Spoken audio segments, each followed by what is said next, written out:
Ba't ka ba takot na takot? Malalaman niya ba?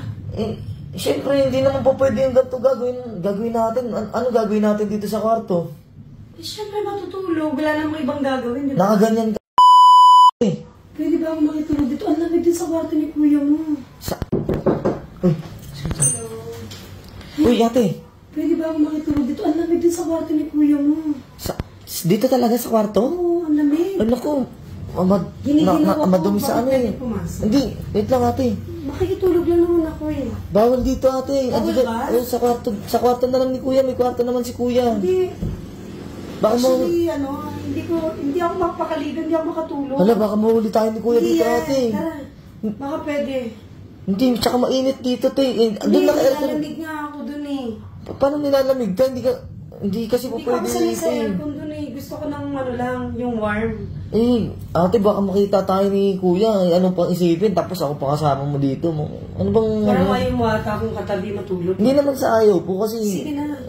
Tapos nakaganyan ka pa. Bakit nakaganyan ka pa? Ate, papasok ka sa kwarto ko, nakaganyan ka. Hindi kasi dapat maghahakbat ako naisip kong katukin ka. Hala, grabe na. Ate, wait lang ate. Sensya ka na kasi medyo ang awkward lang kasi papasok ka sa kwarto. Hindi naman niya malalaman eh. Paano hindi malalaman? Umalis na yung kuya mo eh. Gusto kong matulog ng mahimbing ngayon eh. Ate, baka mahuli kasi tayo, malaman ni kuya dito ka natulog sa kwarto ko. Bakit niya ba malalaman, sasabihin mo ba? Naku po, ano hindi bang naman siguro, di ba? Ate, ano ba ginagawa mo ate? Tsaka, ate, doon ka na lang sa kwarto mo kasi nakakatakot, diba? Makita ka ni kuya. Ito naman. Ba't ka ba takot na takot? Malalaman niya ba? Siyempre, hindi naman po pwede yung ganito gagawin natin. Ano gagawin natin dito sa kwarto? Siyempre matutulog. Wala namang ibang gagawin, di ba? Nakaganyan ka ate, Tsaka ang init dito, sanay ka ba sa ano? At saka hindi yan babalik agad kasi nasa trabaho. Ate, nakakaya na. Sige na, halika na. Parang ayaw mo ata sa akin eh. Hindi naman, kaso... Sige na, let's go.